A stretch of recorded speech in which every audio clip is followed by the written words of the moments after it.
Hey folks, Craig Ripley here. Welcome to another edition of Living Off the Slab. So today what we're going to do is move out of the adventure touring world and we're going to get back into the cruiser world. In particular, we're going to talk about this bike, the 2017 Victory Octane. Now a couple weeks ago I was up at Mom's in Foxborough, Massachusetts, and I was able to test ride this new bike.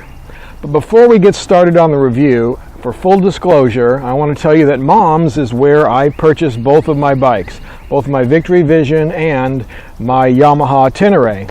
And I do that, again, because I think you should know as viewers, and also I want you to know that that doesn't mean that I'm not going to give you my honest opinion on this bike. I am going to do that. I owe it to you. Now when you first look at this new Octane, it's hard not to compare it to the Indian Scout. They look a lot alike, and if you look at the numbers, they are almost identical. There are only small differences in the wheelbase and in some of the dimensions on the bike.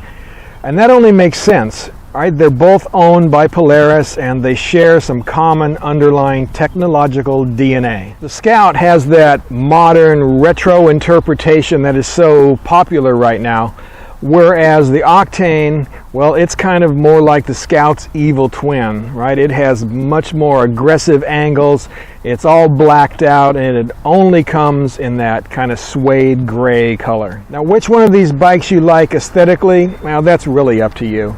Personally, I kind of like the new Octane styling. I like that little fairing that they've added. Even though that it doesn't offer much in wind protection, it still gives it that kind of cafe racer, sport bike kind of look to it that, again, I think is pretty cool. Now, even though the bikes look a lot alike, and as far as the numbers go, they are, Victory tells us that about 65% of the parts on this Octane are brand new. The other 35% are shared between it and the Scout. Now, it's obvious that Victory and Indian also are taking very different approaches to how they're marketing these two bikes. Indian, well, they harken back to the heritage of the Scout, the history that's there. Whereas for the Victory bike, well, it's all about modern American muscle. By now, we've all seen these ads and videos, right? Power to burn. We've seen all of these wheelies and burnouts that this bike can do, right? It even now holds the Guinness Book World Records for the longest burnout. Again, I guess all that stuff is cool from a marketing standpoint, but it really doesn't interest me a whole lot. Personally, I don't ride that way, and I don't know a whole lot of people that ride that way. I mean, it's great for the stunt people. There's a lot of skill that's involved for doing that. But what I want to know is how this bike feels on the road, how it handles the corners, how it takes off, all the kind of things that we do in the real world on a daily basis.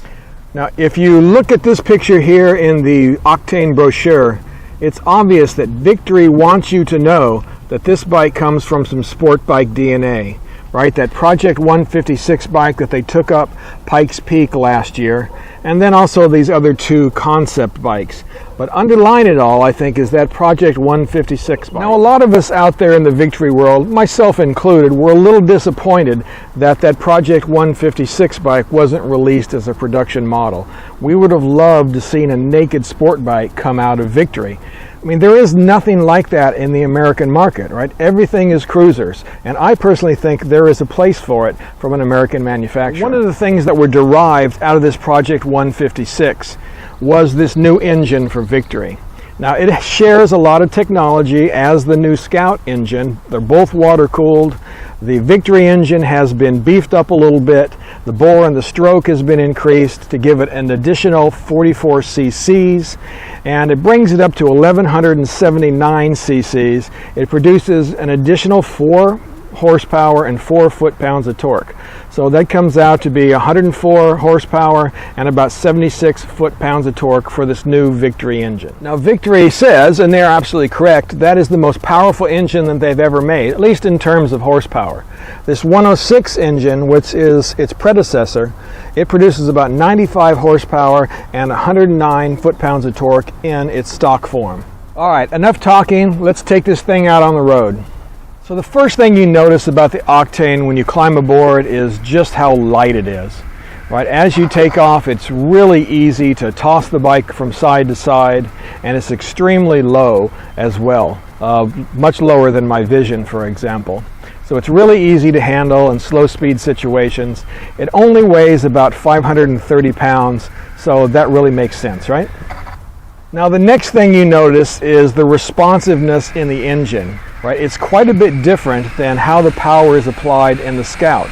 The Scout, while it has a 100 horsepower engine, the power is applied more evenly and gradually. It's really controllable even for an entry-level rider. I have several friends who are entry-level riders, or were at the time that they bought their Scouts, and they have no problem with the Scout. It's really nice and easy to control. On the other hand, the Octane, it's a bit more aggressive, right? You crank that throttle just a little bit and the bike kind of lurches forward. It's much more sport bike in its approach. Now personally, I doubt that this extra 4 horsepower and 4 foot-pounds of torque really accounts for this increased performance from the Octane engine. I think really underlying it is a new set of cams and a new ECU that applies all of that power that this engine produces much more quickly than they do in the Scout. Now again, in their marketing materials, Victory really brags about how quick this bike is, right? And it is quick. It will do the quarter mile in under 13 seconds in that 12-second range, and it will go from 0 to 60 in 3.8 seconds. Now I had a chance to test this out several times while I was on my test ride. I cranked on the throttle a little bit and it will throw you back and it brings a grin to your face. This bike is quick. It will go. Victory also talks about the lean angle on this bike. At 32 degrees, again, that is pretty good for a cruiser. And as I was taking it through the curves, it really is easy to toss around. It handles the curves very well. However, you do have to remember, it is still a cruiser. And if you lean it over real aggressively, you can scrape parts real fast. Now, talking about cornering and how well this bike corners, well, we have to talk about brakes as well. And personally, I would have rather seen a dual disc setup on the front brake of this bike. While the brakes are adequate for a 500-pound bike, just riding around under normal use, if you're riding aggressively and really charging into corners, I would have rather seen more power up there in that front disc. Right? You don't want to use that rear brake a whole lot when you're going into corners like that. So personally, I would have liked to have seen a dual disc up front. As far as comfort goes, well, the seat on the Octane I wasn't too thrilled with. I thought it was really overly hard, and while I wasn't hurting after the end of the ride, I could see that on a 2 or 3 hour ride I was going to have to stop a few times. Now, luckily, I've heard that Mustang has been out to Mom's or will be coming out to Mom's pretty soon to measure for a new seat for the Octane, so an aftermarket solution should be available before too long. Now, the other thing that I wasn't so thrilled with as far as the comfort of the ride are the shocks on this bike, and particularly the rear shocks. There's only 3 inches of travel, and like its sister, the Scout, it can get pretty rough, when there's potholes and things around.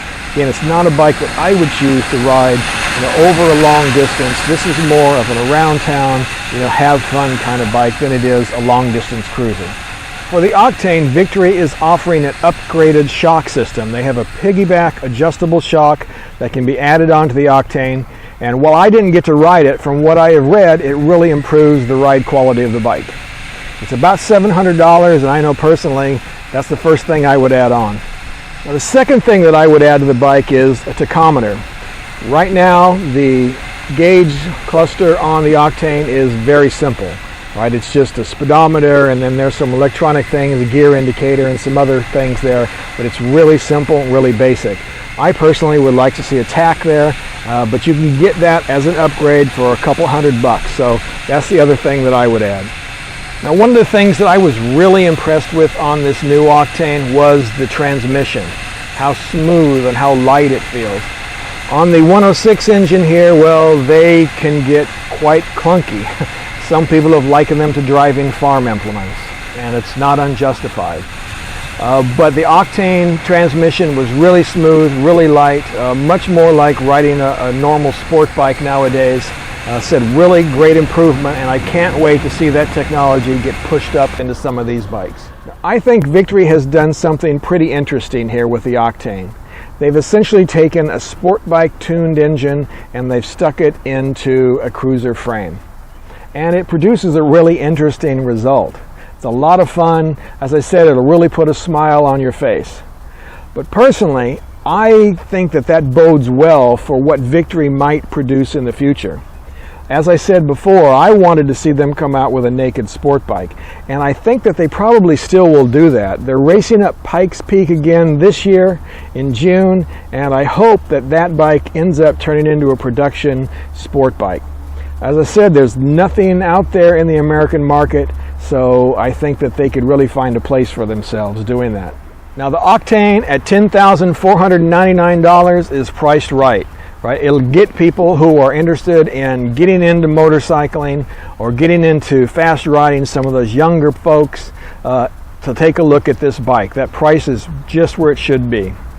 Now, if you're in the market for this kind of bike, personally, I would suggest taking a ride on the Octane, taking a ride on the Scout, and if you're coming up to Mom's, they're a Yamaha dealer as well. You might as well ride something like the Yamaha Bolt, just to try them all out and see which one you like best. You can also see if they might have an old Sportster down in the back, because they usually carry a lot of used bikes down there as well. I think 300 or 400 of them are in stock at any given time, so definitely go down to their warehouse and take a look at that as well. But overall, I really like this bike. It's a lot of fun, and as I said, it bodes well for where we might see Victory going in the future. If you live in the New England area and you're interested in a bike like this, please head out to Mom's and check them out. You can find them at www.momsouth.com, and you can check out my website at www.livingofftheslab.com or www.craigripley.com. Check it out, and please tell them that you heard about them here on this video. See you later.